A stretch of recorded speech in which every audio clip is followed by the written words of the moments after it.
Portal media के सभी हमारे पत्रकार भाइयों का आज के प्रेस कॉन्फ्रेंस में स्वागत करते हैं। और सबसे पहले आप सभी को, बिहार वासियों को, देश के वासियों को सावन की शुभकामनाएं भी हम देते हैं। और आज का जैसा प्रेस कॉन्फ्रेंस रखा गया है, आप सब लोगों को विषय हम बताना चाहेंगे। और आप लोगों को इससे पहले भी एक कॉपी जो है लोकसभा में राष्ट्रीय जनता दल के सांसद ने, मनोज झा जी ने 9वीं अनुसूची को लेकर के जो सवाल भारत सरकार से किया है और उसके अवज में जो जवाब भारत सरकार का आया है, उस क्वेश्चन और आंसर का आप सब लोगों को जो है डिस्ट्रीब्यूट किया गया है।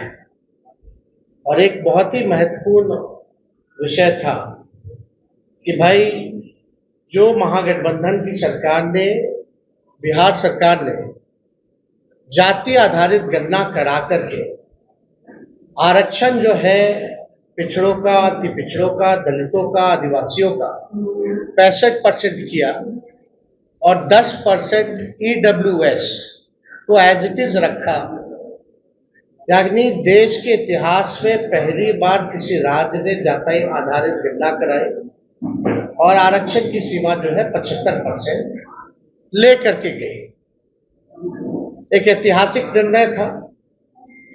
और उसके बाद भी हम लोगों का आशंका थी कि भाजपा के लोग किसी न किसी तरीके से, जिस प्रकार से कास्ट बेस्ड सर्वे जो हम लोग करा रहे थे, अपने मोहरों को कोर्टों में खड़ा करके किसी न किसी तरीके से डिले कराएंगे या ये होने नहीं देंगे, ये आशंका हम लोगों को पहले भी थी। इसलिए तात्कालिक जब हम लोगों की सरकार थी, हम उप मुख्यमंत्री थे, तो हमारे नेतृत्व में ही प्रेस कॉन्फ्रेंस हुआ था कैबिनेट निर्णय के बाद। और कैबिनेट ने, हम लोगों ने रिकमेंड किया था भारत सरकार को कि जो आरक्षण की सीमा जो महागठबंधन सरकार ने बढ़ाया है पिछड़े, अति पिछड़े, दलित, आदिवासियों का, इसको शेड्यूल 9 में भारत सरकार जो है वो डाले।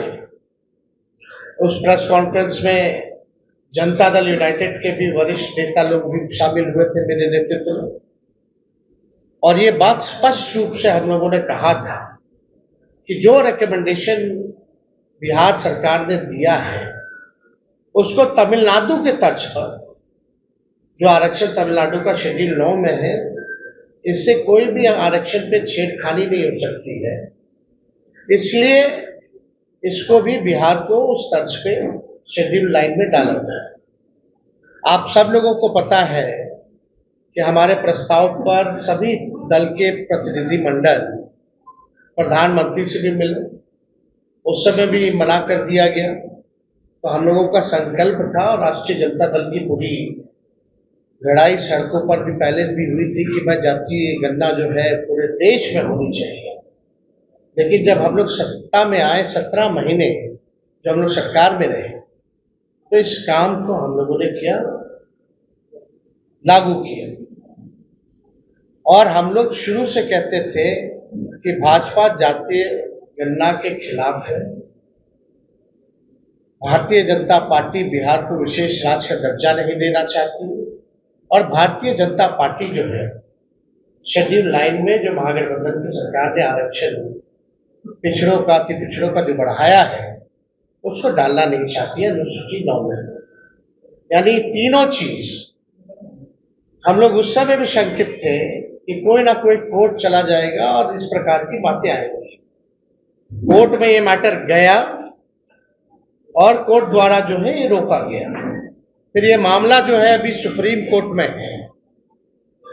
और हमने पहले भी कहा था कि अगर अनुसूची 9 में इसको नहीं डाला जाएगा तो हम लोग सड़कों पर आंदोलन करेंगे। और बिहार सरकार किस प्रकार से पक्ष रख रही है हमको, क्योंकि भरोसा नहीं है मौजूदा एनडीए सरकार पर, बिहार की सरकार पर, क्योंकि भाजपा जो है उसमें बड़ी पार्टनर। और चाहे केंद्र में हो या बिहार में, एनडीए की सरकार है।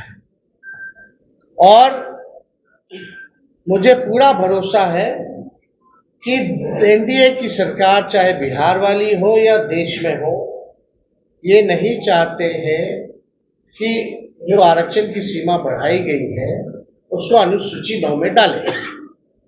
तो हम लोगों का पहले भी कहते कि हम लोग इसमें सुप्रीम कोर्ट में हम लोग जाएंगे, और हम लोग केवल इंतजार कर रहे थे भारत सरकार के जवाब का, जो कि स्पष्ट रूप से ये जवाब आप लोगों के समक्ष मिला है। इसमें यही सवाल पूछा गया था कि भाई क्या आरक्षण आप बढ़ाइएगा अनुसूची में 9 में, स्पेसिफिकली जो है बिहार के शेड्यूल 9 में आप डालिएगा कि नहीं डालिएगा। तो भारत सरकार ने जवाब दिया है, no sir, the matter falls under the preview of the state government as per provision of the constitution. ED और जांच एजेंसियों का कोई महत्व रह गया है क्या? कोई फेयर है ही नहीं। तो इसलिए इस पे ज्यादा हमको टिप्पा टिप्पणी नहीं करना है। सर, भारत सरकार झूठ बोल रही है। अनुसूची 9 में यानी शेड्यूल 9 में डालने का अधिकार केवल भारत सरकार को ही है, राज्य सरकार को नहीं है। ये पूरी तरीके से झूठ बोला जा रहा है, संसद में झूठ बोला जा रहा है। और ये विषय अगर अनुसूची 9 में नहीं डालने का है या स्टेट मैटर है, तो ऐसा तो नहीं कि भाई हम लोगों के हटने के बाद नीतीश कुमार जी ने अनुसूची 9 का जो प्रस्ताव हम लोगों को कैबिनेट द्वारा भेजे थे, इन लोगों ने वापस ले लिया हो। क्योंकि उस समय तत्कालीन जो अभी भी गृह मंत्री आपके अमित शाह जी है, उस समय जब ईस्ट जोन का जो बैठक चल रहा था उसमें भी हम लोगों ने प्रस्ताव रखा, उनसे मांग की थी कि इसको अनुसूची 9 में डाला जाए। अब मामला है कि कोई भी, चाहे नीतीश कुमार जी हो, जनता दल यूनाइटेड के कोई नेता हो, सभी लोगों के मुंह में दही जमा हुआ है। कोई भी इसको लेकर के आवाज नहीं उठा रहा है। जब हम लोगों ने किया था इस काम को तो बड़े ढिंढोरे पीटे जा रहे थे जनता दल यूनाइटेड के द्वारा। अब करेगा कौन? करने वाले भी तो वही हैं। Janata Dal United is the part of the government of India. तो ये खेल जो ये लोग खेलना चाह रहे हैं, ये साफ दिखाता है कि इनके नियत पे सवाल उठ रहा है, कि इनके नियत ही नहीं है कि इसको शेड्यूल 9 में किया जाए। ये पिछड़े, अति पिछड़े, दलित, महादलित, आदिवासियों के हित में जो काम हुआ है उसको ये लोग नहीं चाहते, स्वीकारना नहीं चाहते, और इसको पूरी तरीके से फंसाया जा रहा है। बिहार सरकार द्वारा कोई ट्रांसपेरेंसी नहीं रखी गई है। जब हम लोग जाति आधारित गणना करा रहे थे तो पूरी तरीके से ट्रांसपेरेंसी रखी गई थी कि कौन से स्टेज पे हम लोग हैं, क्या हो रहा है, नहीं हो रहा है, लोगों को जानकारी प्राप्त होती थी। अब बिहार सरकार सुप्रीम कोर्ट में क्या स्टैंड ले दी है? नहीं ले दी है। मुख्यमंत्री चुप है, उनके सारे मंत्री चुप है जो हमारे साथ बैठ करके मेरे नेतृत्व में प्रेस कॉन्फ्रेंस किए थे, कोई कुछ नहीं बोल रहा। यानी बिहार सरकार और नीतीश कुमार जी इतने सीट लाने के बावजूद भी पूरी तरीके से फेल हो चुके हैं, सुपर फ्लॉप हो चुके हैं। ये साबित हो रहा है कि उनकी कोई सुन नहीं रहा, या वो सुना नहीं रहे, या तो वो इंटरेस्टेड नहीं है, या तो उनकी बात को कोई नहीं सुन रहा। क्या क्या नहीं किया गया था बिहार के विशेष राज्य के दर्जे को लेकर के, क्या क्या आंदोलन दिल्ली से लेकर बिहार तक।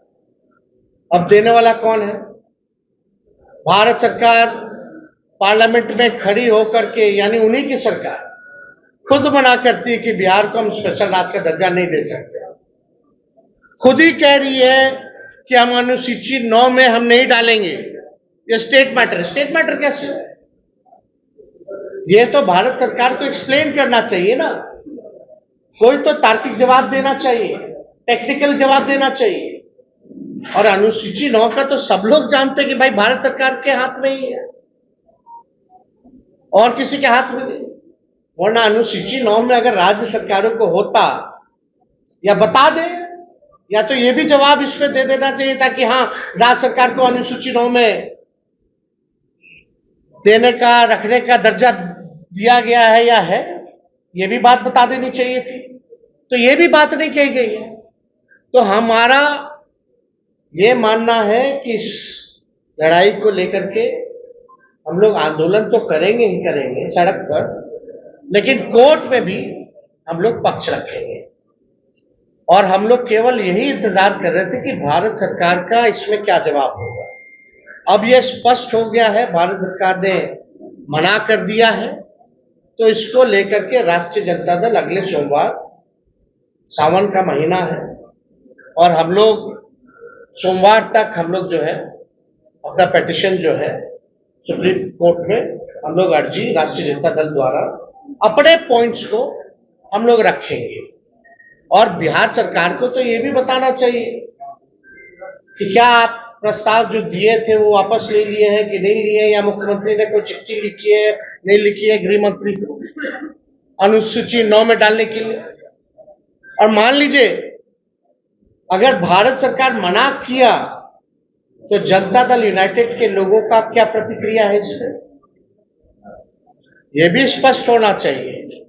अगर भारत सरकार में भाजपा के बाद और कोई दूसरा तीसरा दल है मजबूत, तो वो जनता दल यूनाइटेड है, यानी एक अहम पार्टनर के रूप में है, निर्णायक भूमिका में है। तो जब आपकी बात ही नहीं सुनी जा रही है, ना बिहार को विशेष राज्य का दर्जा, ना 9वीं अनुसूची में, और मुख्यमंत्री जी तो हमारे साथ भी गए थे, उनके नेतृत्व में हम लोग सब गए थे हमारे प्रस्ताव पे प्रधानमंत्री जी से मिलने। उनकी तो मांग थी कि भाई जातीय गणना जो है पूरे देश में होनी चाहिए। तो आज तो मुख्यमंत्री स्थिति में है कि अगर मजबूती से अपनी बात को रखेंगे तो मोदी जी की हिम्मत नहीं है मना करने को। तो कम से कम क्या मुख्यमंत्री जाति आधारित गणना पूरे देश में चाहते हैं कि नहीं चाहते, ये बताना चाहिए।